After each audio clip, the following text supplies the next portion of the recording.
From R.D. Smothers Wealth Management, this is The Retirement. When you retire, if you want an exciting life, you need a boring investment strategy. Matters. If you enter into retirement without a plan for income, you're not retired, you're simply unemployed. Podcast. Hey, this is your host, Dale Smothers, and you're listening to the Retirement Matters Podcast. My hope is that you will find the information you need in every single show on how to do one of the three things: either saving more money more efficiently, planning better for your future where you can live in retirement worry-free, or my favorite, how you can live a happy and fulfilled life in this life you have been given. We know that your time is valuable and we appreciate you spending it listening to this episode of the Retirement Matters Podcast. On this episode of the Retirement Matters Podcast, we discuss financial winter. This is a phenomenon that takes place almost every October, and it's one that we can almost set our clock by. It's very bizarre how it works. It's as if all of the sellers come out to play in October and all of the buyers go home. However, if you are in growth phase, this could be a great opportunity for you to make some money. And we show you one particular way to do just that. If you are in income phase, you've got to be prepared for these seasons that take place, especially September, October, November. These months, if you are reverse dollar cost averaging, become very difficult for you in making your income last. They can become almost sinkholes that take more money than what would otherwise be necessary. With a little bit of preparation, you can see yourself come out of financial winter, even in the income phase, being totally okay. We go into that in this show. If you find yourself listening to this and you hear yourself in what we are discussing and you would like to know a little bit more about how you can safeguard against losing your hard-earned money to a down market, we would love to show you how. If you just want more clarity around your income plan or your investment plan, or maybe your tax plan's not quite what you think it should be, or you're coming up against a Medicare decision and would like a well-written healthcare plan, we can assist you in those journeys. However, if you have all of that buttoned up and you just like listening to the show, we would love for you to leave an honest review and a rating on your podcast streaming service of choice. Make sure that you get this out to your friends or relatives by sharing this episode or any other episode that you find useful, and make sure that we are able to get our message out to as many people as possible. As always, we appreciate you listening to this episode, and we hope that you find this episode of the Retirement Matters Podcast enjoyable and educational at the same time. So without further ado, let's jump to this week's episode titled Financial Winter Warning. Enjoy the show. Good morning to you. I hope you are doing well and you are ready to start discussing all things retirement matters. Coming off of a short week this week for most of us, with Labor Day being celebrated, we've got football. All signs of fall are in the air.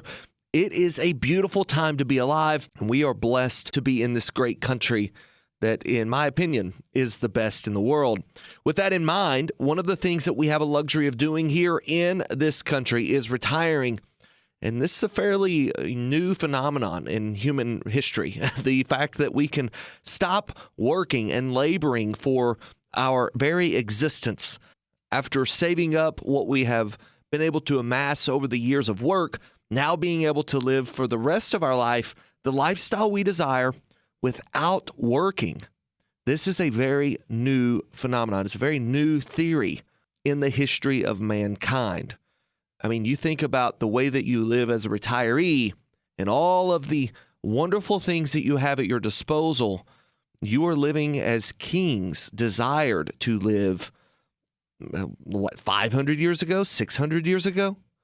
The way that we live today, even as a working individual, would likely put a lot of kings' lifestyles to shame that we read about in times of old. But again, because this is a fairly new, let's say 100, 200-year-old idea that we could stop working and still live the lifestyle we desire, because it's so new, and because the tools that we use today, like 401ks, IRAs, are much, much newer than that. We're talking, we can measure those in decades, not centuries. in just a few decades, we have developed these tools that we now retire on, and we are seeing more and more people retire successfully, but the fear and worry of these tools failing them are real. And that fear and worry is what we try to eliminate from a retiree's portfolio. That fear and worry of running out of money is what we try to eliminate. We're going to use some analogies today as we begin to discuss what we call financial winter. We're going to tell a couple of stories. We're going to get into a lot today about retirement planning and what you should be doing if you want to lead a successful retirement. However, before we get to any of that, we have to start with the most important thing first, and that is our pause for positivity. Now, I cannot remember for the life of me if we've already covered this one. I feel like maybe a couple of weeks ago we've covered this, but I went back over the last few weeks and I couldn't find it in a podcast.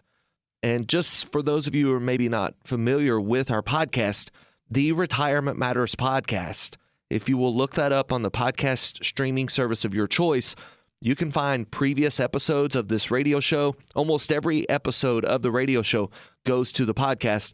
We also have special guests that will appear on there from time to time, and we're in the process of revamping that podcast and putting more guests on. We have a YouTube version of the podcast coming, a lot of really cool things in store for what we are wanting to deliver to our listening audience, and we would love for you to be a part of that. So like I was saying, I went back and looked at previous episodes and couldn't find this pause for positivity being discussed. So I want to share a thought with you that has certainly been on my mind over the last, say, 6 to 8 weeks. I heard a statement said, and it has impacted me. It is the statement of, we should never attribute to malice what can be attributed to incompetence. I'm going to say that again. We should never attribute to malice what can be attributed to incompetence. This statement goes a little deeper and says we should never think of someone doing something wrong to us as them doing it on purpose, but instead it's likely that they have a life of their own. They have things to do of their own. They have things on their mind, just like you do. And perhaps you caught them in a moment of incompetence.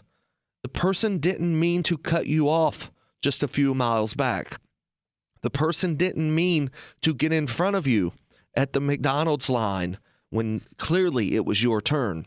The person in front of you at the checkout line did not mean to bump into you.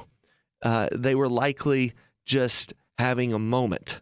And we have to give grace in those moments because we certainly want to receive grace from others when we too have moments. These moments of incompetency, they exist. I've got an 8-year-old and I've got a 5-year-old, Matthew and Andrew. As many of you are aware, Matthew, he was born with a brain condition where brain tumors grew, not only on his brain, but in many major organs. And this boy is an absolute miracle. We thank God for him every day. We could not ask for a more fulfilled young man in this 5-year-old. Now, granted, he has some things that are certainly a little delayed, but they're on the right trajectory. We are certainly trending in the way towards a very normal, very healthy young man. And my goodness, not only normal, in my opinion, exceptional in certain things. But there are moments of incompetency that you see in these young men that, maybe they spill a glass because they weren't paying attention, or they knock something over in the house because they just weren't paying attention. And I've got to learn to give them grace in that.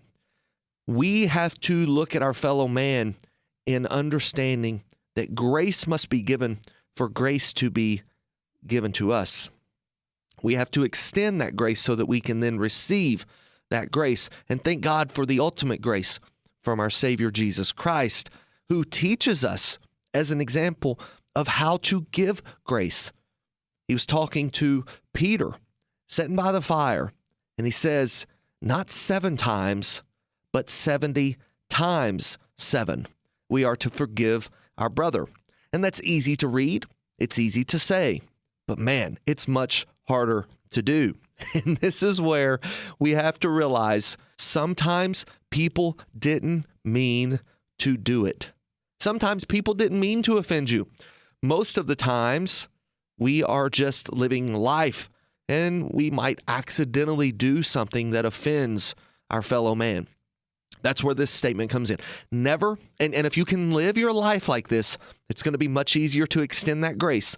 Again, for the last 6 to 8 weeks, it has impacted me. And there are times, specifically one of the examples I used, where someone cut out in front of me in McDonald's line. Clearly, it was my turn to go. You know how that is. It's a 2-lane. You go, then I go, and then you go, and then I go. It's the 2-lane path where one car goes and then the next car goes. Well, this particular vehicle cut in front of me. And what came to mind immediately was never attribute to malice what can be contributed to incompetence. Let's live with that this week. One more time, never attribute to malice what can be attributed to incompetence. This does not mean that we are walking around with a bunch of incompetent, stupid individuals.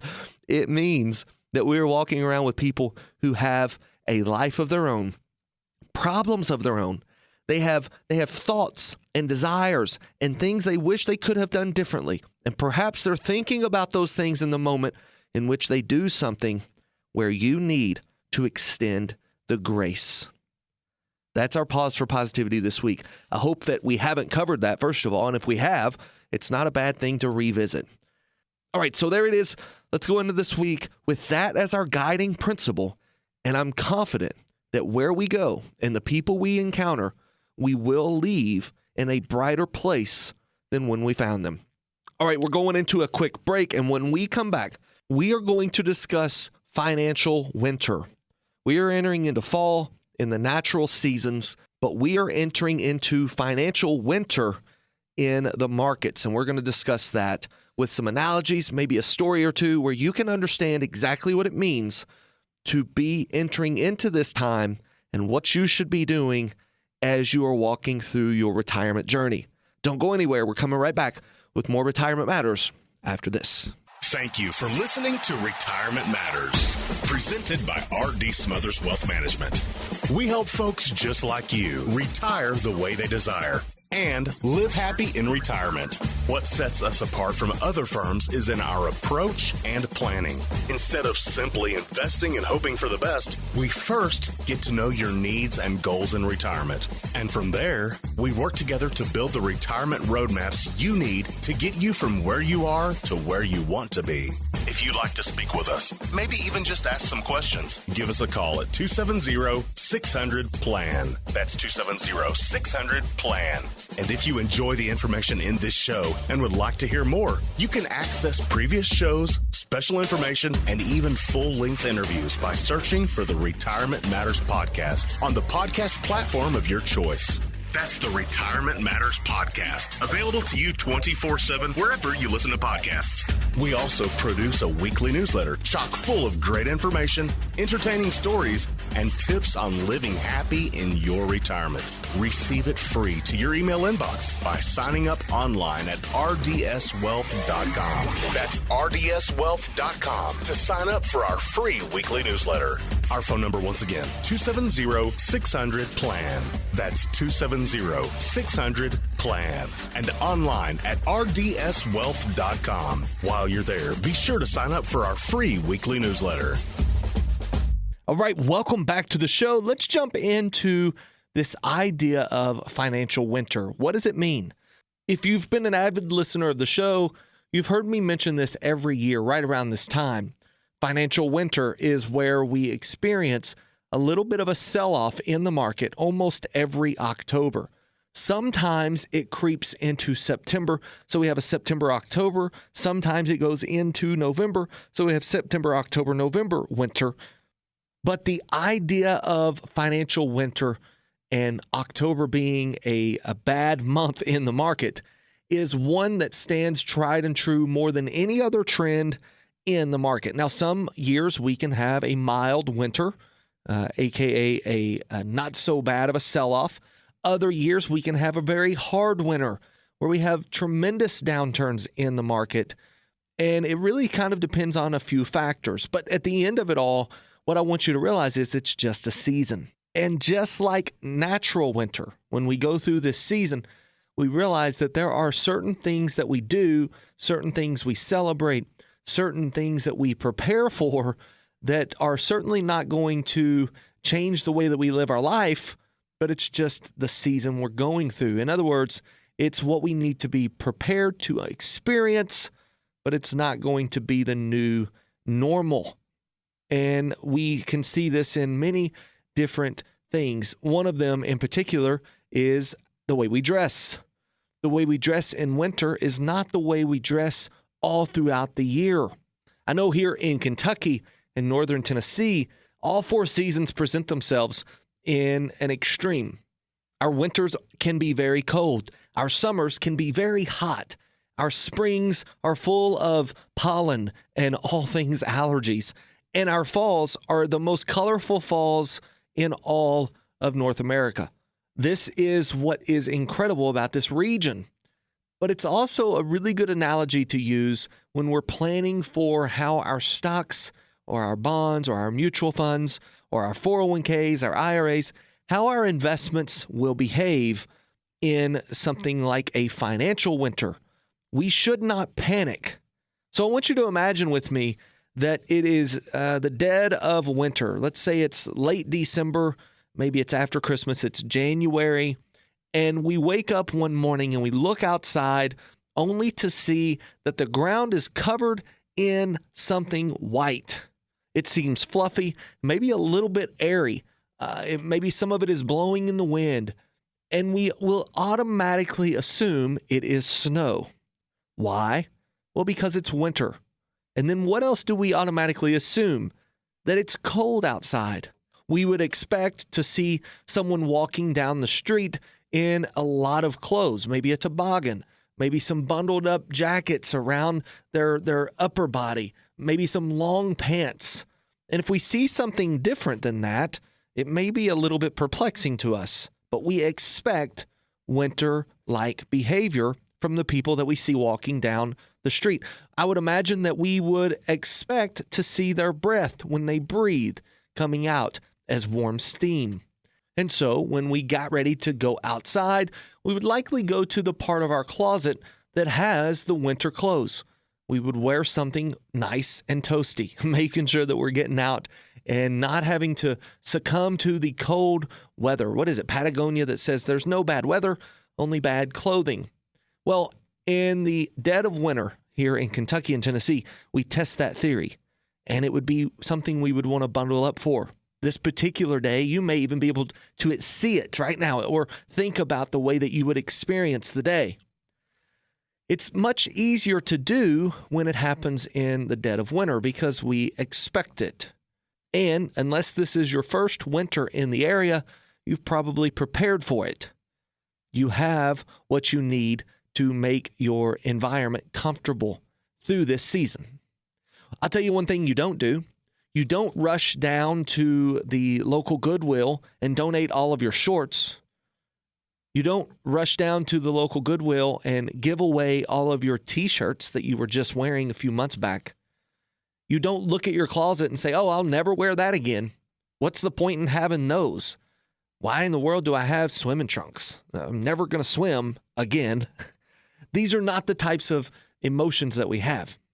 But to make my point, when we see ourselves reacting in a financial winter, a lot of times it's an emotional reaction. It is I need to sell this stock because it's not any good anymore. Oh, this stock is down 15%. Time to get rid of that one. It's not any good anymore. When just a few months ago, we thought it was the best thing going, and now we see a lot of people in this financial winter that want to get rid of it. The reality is it's the perfect time to buy those stocks, just like it would be the perfect time to go buy some swimming trunks. You want to talk about the time of year where swimming trunks are on sale? Is the dead of winter in Kentucky. You want to talk about the time where a pair of shorts may be on sale or flip-flops are on sale? It's the dead of winter. And when you find those good sales, you want to buy them up because you know there is a summertime coming again. Now, it often begins with this quick sell-off of stocks, which we've already experienced. We've already experienced a 2 or 3% drop in a single day. And those types of immediate reactions to the smallest bit of bad news means to me that there are more sellers than there are buyers. It does not mean that the stock market is collapsing, and it certainly does not mean that we are headed to a recession simply because people are selling their stocks. It just means that we have a lot of irrational people in the marketplace. They realize that their stock has went down, and so they want to get rid of it as quickly as possible. You see, if you have bought stocks with a conviction, knowing that a particular company is a good company, knowing that a particular company pays a good dividend, knowing that this particular company has a very good business model and it's profitable year after year, then why would you sell a stock when it's on sale? Wouldn't it make sense to buy the stock just like the flip-flops in winter? Just like the swimming trunks in winter? That's the time to buy. And if you've done this properly with a plan, in your investment plan, you should have what you need to make your next few months comfortable.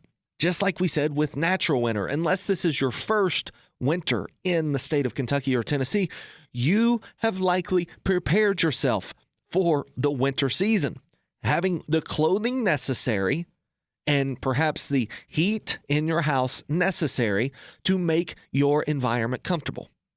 You can do the same thing inside of a portfolio. If you need money through winter, if you need to generate income, then you should have prepared that money a couple of months ago.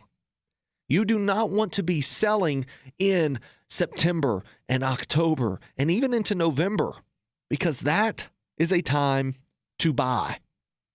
Now, if you have found yourself without a plan and you are concerned that, Dale, I haven't really prepped for this winter, give our team a call, 270-600-PLAN.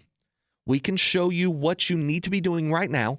We need to talk to you about the most opportune way to get what you desire out of your portfolio during this time without selling. Are you ready for this? Without selling your swimming trunks. You've got stocks in your portfolio, no doubt, that will be much more favorable for you to sell at a later time than right now. And I'm telling you this because I want you to realize there is a time and a place for everything in your portfolio. A well-written investment plan will help you know when and how that place and time has presented itself. We can help you do that. 270-600-PLAN. My team would be happy to sit down with you and begin discussing the steps you need to take to make financial winter a successful season for you in your retirement plan. And if you play your cards right, depending on where you are in the journey, it's likely that you could find some bargains along the way.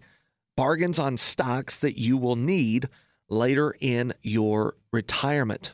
Now, with that, we're going to a break. And when we come back, we're going to talk about something called dollar cost averaging. We're going to discuss what it is. We're going to discuss how it changes when you actually retire. And we're going to discuss how you can utilize this strategy inside of your own retirement investment plan, whether that's a 401k or an IRA or any other type of investment plan. Dollar cost averaging can help you grow your money more effectively. Don't go anywhere. We're coming back with more Retirement Matters after this. Ladies and gentlemen, this is your captain speaking. Looks like we have about a 72% chance of a successful landing today. Did you catch that? A 72% chance of success? No one would fly on this airline. But you'd be surprised how many people take this approach to their own retirement. This is Dale Smothers, your host of the Retirement Matters Show. Join me right here each week as we discuss ways you can gain confidence in your retirement plan.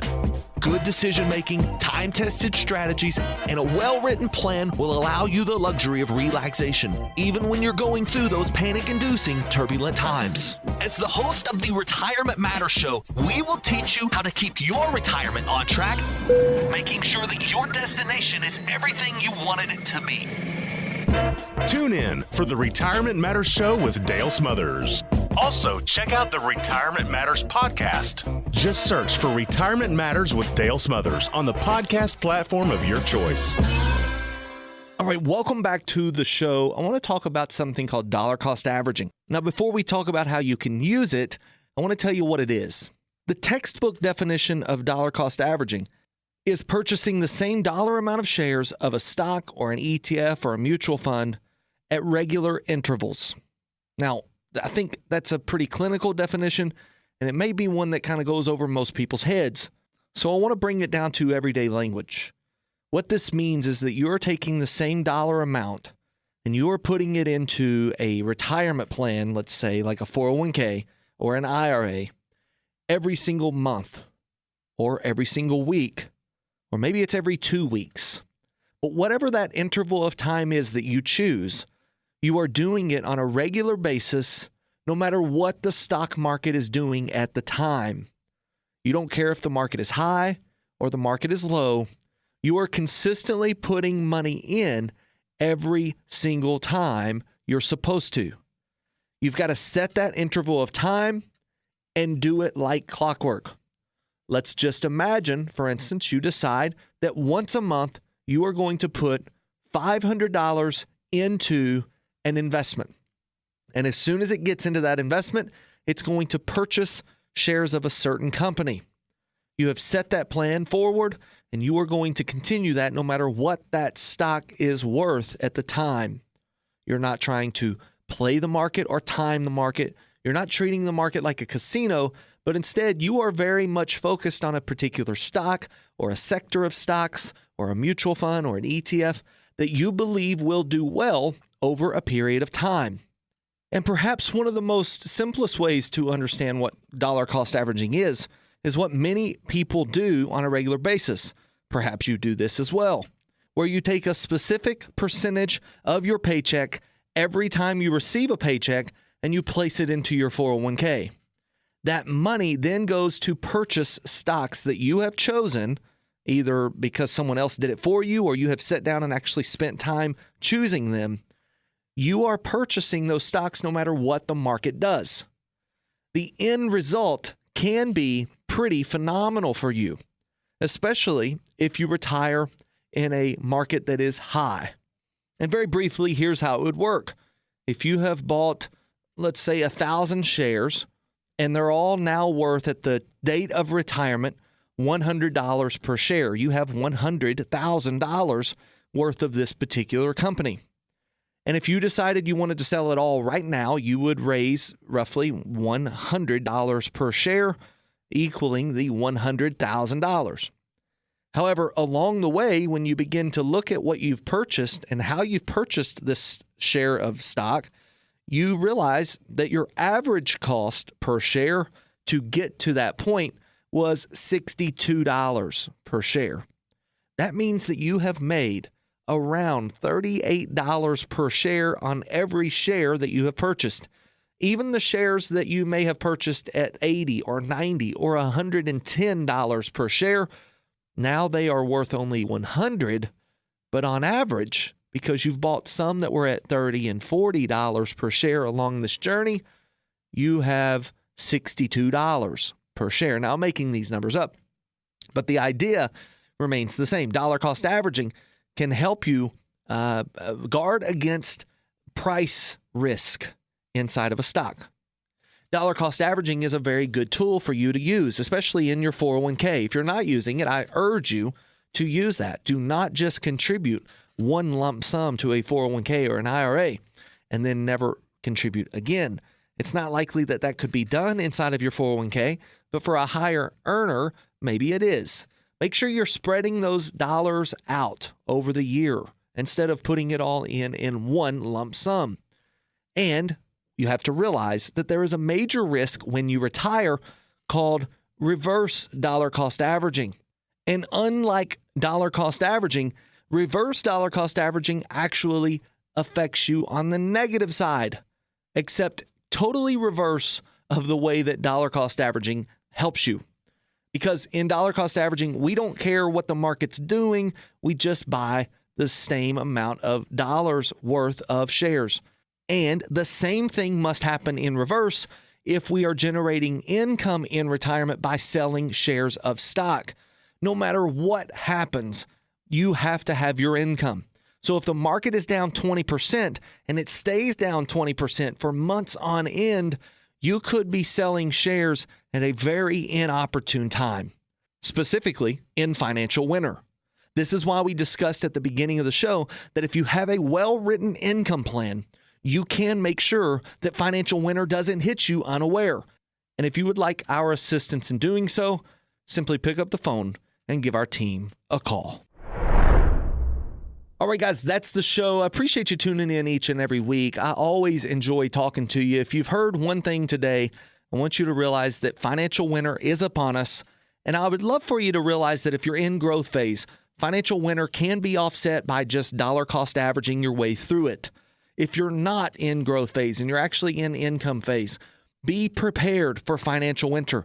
Have your proverbial retirement winter coat ready and put it on at the right time. We can help you understand when that time is right and keep you from having to sell your swimming trunks just to make ends meet. I hope you've enjoyed the analogy. I hope that you've gotten something from this show, and I can't wait to talk to you next week. But until we do, whether that's in person or right here on this radio show, always remember, save money, plan well, and live happy in retirement. God bless. Investment advisory services made available through AE Wealth Management, LLC. AE Wealth Management and Artie Smothers Wealth Management are not affiliated companies. Investing involves risk, including the potential loss of principal. Any references to protection, safety, or lifetime income generally refer to fixed insurance products, never securities or investments. Insurance guarantees are backed by the financial strength and claims paying abilities of the issuing carrier. This radio show is intended for informational purposes only. It is not intended to be used as the sole basis for financial decisions, nor should it be construed as advice designed to meet the particular needs of an individual situation. Artie Smothers Wealth Management is not permitted to offer, and no statement made during this show shall constitute tax or legal advice. Our firm is not affiliated with or endorsed by the U.S. government or any governmental agency. The information and opinions contained herein provided by third parties have been obtained from sources believed to be reliable, but accuracy and completeness cannot be guaranteed by Artie Smothers Wealth Management.